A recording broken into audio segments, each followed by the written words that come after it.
বাপরে বাপ, আমি এটা কি জিনিস খাইলাম! তুলসী পাতার রস আর মধু একত্রিত মিশ্রিত করে যেই পদার্থটা তৈরি হয় গাইস, শীতকাল যেহেতু পড়ছে, উইন্টার যেহেতু পড়ছে, তাহলে কিন্তু সর্দি কাশি কিন্তু লাগে থাকবেই, তাই না গাইস? আর আমার যেই পরিমাণে সর্দিটা লাগছে আমার কথাতেই তা বোঝা যাচ্ছে, নাক কান একদম সর্দিতে একদম ঝালাপালা হয়ে গেছে, বন্ধ হয়ে গেছে। যাই হোক, আমি এখন প্রাকৃতিক নিয়মে একটা ওষুধ খাবো, যার জন্য প্রয়োজন তুলসী পাতা প্লাস মধু। এই দুটি উপকরণ হলেই কিন্তু হয়ে যাবে।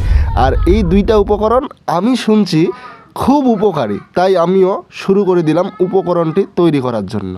গাইজ, এখন তুলসীর পাতাগুলো ব্লেন্ডার করে নেওয়া হচ্ছে। আপনাদের ব্লেন্ডার থাকলে ব্লেন্ডারে করে নিতে পারেন, বাট আমাদের ব্লেন্ডার নেই, তাই হাতে করে ব্লেন্ডার করতে হচ্ছে তুলসী পাতা। অর্থাৎ তুলসী পাতাগুলো ব্লেন্ডার করার মানে হলো এই যে আমরা শুধুমাত্র তুলসী পাতার রসটা নিব।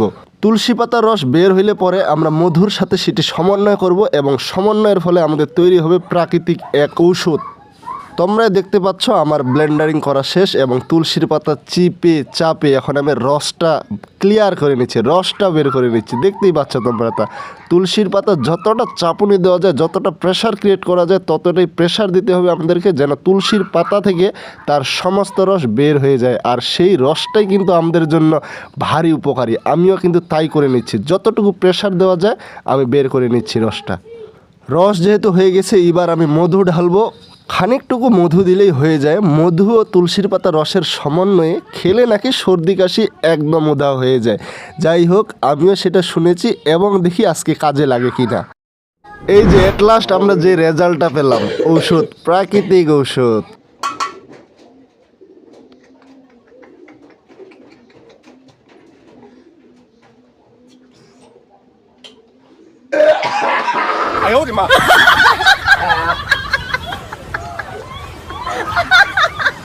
তুলসী পাতার রস যেহেতু একটু তেতো তেতো স্বাদ লাগবে, তাও আমাদেরকে ফোর্স করে খেতে হবে, সমস্যা নেই। যেহেতু ভালো জিনিস, উপকারে লাগবে অফকোর্স, তাই আপনারা একটু চেষ্টা করে দেখিয়েন। যদি সর্দি কাশি হয় শীতকালে, তাহলে উধাও হয়ে যাবে সর্দি কাশি।